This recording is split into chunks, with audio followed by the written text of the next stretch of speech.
Hold on, why am I suddenly riding an MT-07 Tracer through the Alps? I'll explain, but first, watch this short montage of what's to come.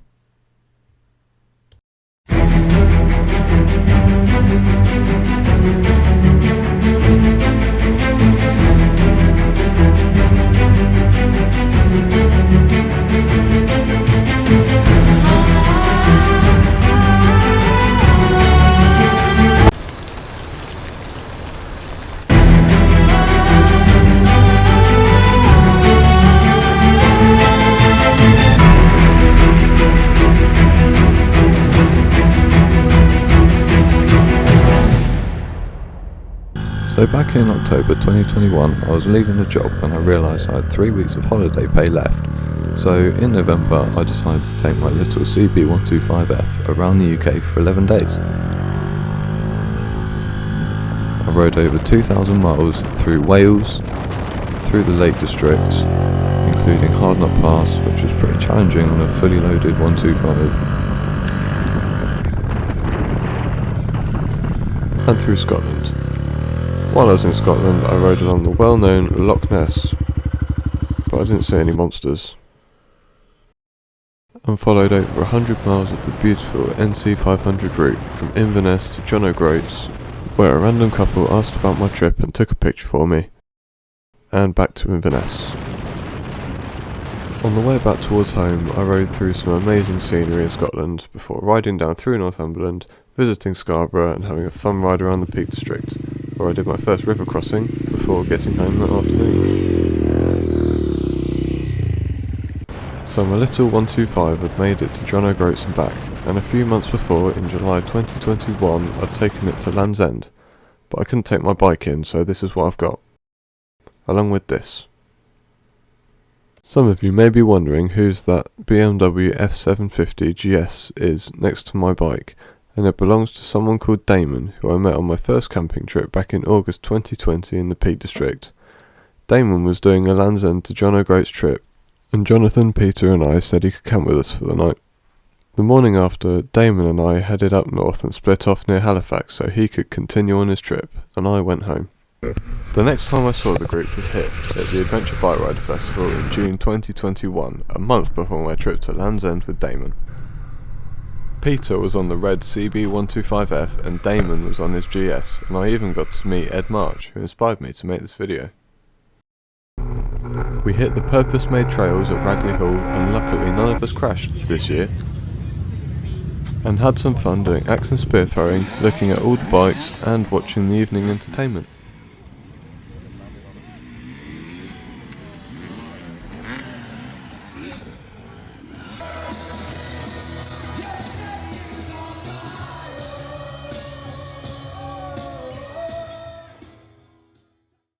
Fast forward to March 2022 when I passed my A2, and in April I bought the Tracer. I rode it home through the Peak District to get used to it.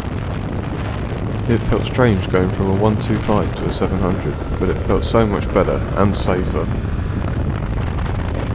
Then a few days after, I rode down to Hastings for my first Mayday run.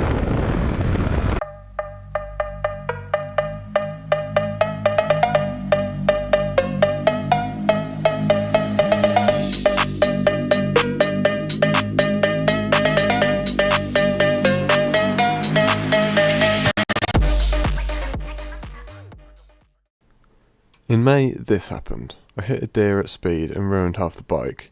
I put a lot of time and money into the bike to get it back on the road before the trip, and it ended up on the road 4 days before I left. If you're squeamish or prefer to see deer alive, then I suggest you look away in 3, 2, 1. And this was only half of it. In June, I headed back to Ragley Hall for the ABR Festival 2022 with Peter in his car this year, Damon and his brother Sam. We managed to test ride some bikes this time because I actually had a full licence, but we had to be up by 6 AM to queue to book each test ride. Over the weekend, I rode a Royal Enfield Scram, a Harley Davidson Pan America, a Honda CRF 300L, a Motor Marina Escape, a KTM 890 Adventure R, and an electric trials bike of some sort.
And of course, the inevitable happened on the hill climb. So now we're all caught up, enjoy this awkwardly long clip of me using a copper pipe to adjust the preload on the rear shock because the handle that comes with the bike is way too short, before I get to the first hurdle of the trip. So I'm just packing my bike. A new front tyre on there, got that done yesterday. And then what happens? I have a nail in my rear tyre, and I'm leaving in a few hours. That's not meant to be there. In the evening, after an evening shift at work, I set off with my brand new rear tyre, leaving my very supportive family. And it crashes already. Before I get to my second hurdle. So, we're at BP. We were here about an hour ago, because we just refueled. This is my mate Tom, who is joining me for the first few days of the trip. What's happened? Someone left their backpack and we had to come back and get it. After finally making it to Dover and filtering through about 2 miles of standstill traffic, we then waited another couple of hours before we could board a ferry. In the meantime, someone decided to have a nap, but eventually we made it to France, but it went pretty quickly because before we knew it, we were in Belgium. There's not a lot to report at this point. We stopped for some fuel and some food, but that's about as exciting as it gets. And somehow I managed to disable gravity. The rest of the ride was fairly uneventful, so we tried to make it as interesting as we could. I wrestled with my camera for a bit before just giving up. After getting to Amsterdam that afternoon, we decided to check it out. The morning after, we headed out to a beach where there was an abnormally large spade with some massive Lego bricks for no apparent reason.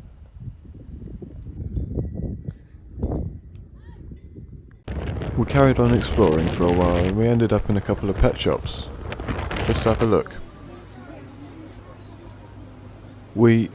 Tom had the obligatory lost keycard moment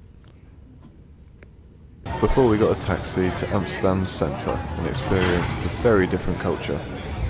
That evening we headed out for a night ride on the surprisingly smooth roads Holland had to offer, and a random booster tagged along for a bit. I'm so glad they had signs like this around Amsterdam, otherwise I wouldn't know what to do. There was a bit of a scene as we left Amsterdam the next day. It's got stuck again. That's not good. But we got on the road and headed towards Germany.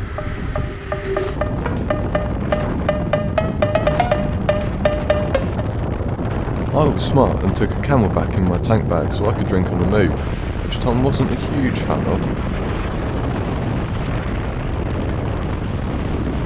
Then he decided to have a go, which went well.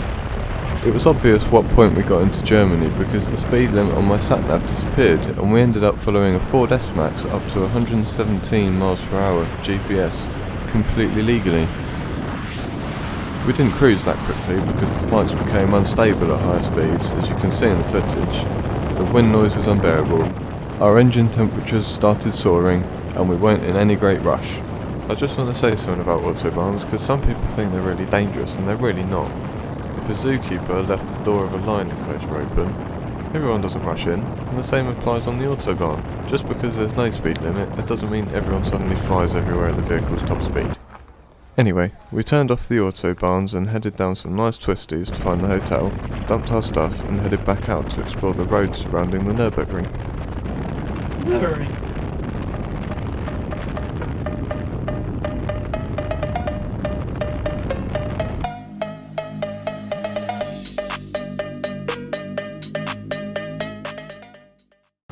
While exploring, we found a dealership so Tom could sort a rear tyre for his bike and get it fitted the next morning.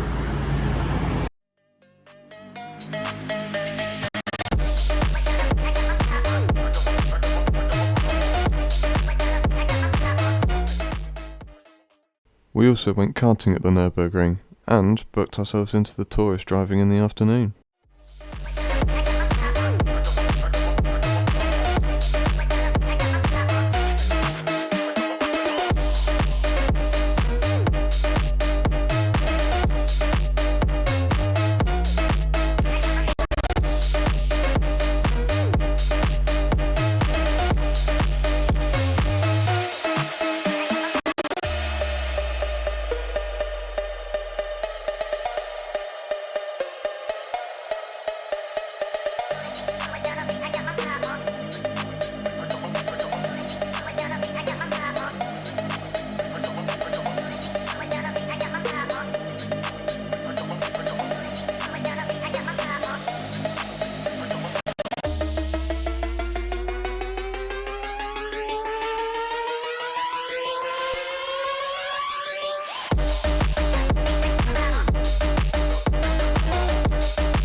The next day, Tom left to get his tyre changed before heading back to England via France. I packed up and set off, not forgetting to go back for the GoPro. Ed stole some of my money, and I headed south via the Rhine Gorge, which unfortunately is where I have to wrap up this video. Next time, I meet 4 English bikers, make it to the Alps. I have some electrical issues, so I'm somewhere in Italy with no sat-nav. I eat an ice cream, find a police scooter, and I empty my top box onto a Formula 1 racetrack. As you do. Hello everyone, thanks for watching, welcome to the recording studio. This is my mate Martin's room. He is Sneak Moto on Instagram. He does a lot of my photography for me, so go and check him out. I put all the videos together on my laptop in my own room, but I'm here using Martin's recording setup. I've put in a lot of effort to this video. It might not seem like it. Next year's trip is a big one. I'm going for a world record to be the youngest person to ride around the world on a motorbike. I'm working on getting sponsorships and I'm saving up so much. So I've been working a lot recently, and I've also had a crash, which is probably why the video's taken so long to come out, because I've just been so busy. I'll put a link to the video of the crash somewhere, I don't know. So again, thanks for watching. Hopefully the next one shouldn't be as long. I've had a bit of practice putting all the videos together and getting the audio done. But yeah, just getting used to it, and hopefully more videos to come like this. There's a link in the description to my Linktree, which has my Instagram, it's got my YouTube, but you can probably see that already, and a GoFundMe page for my next trip, so help me out if you can. Thank you. see you again soon.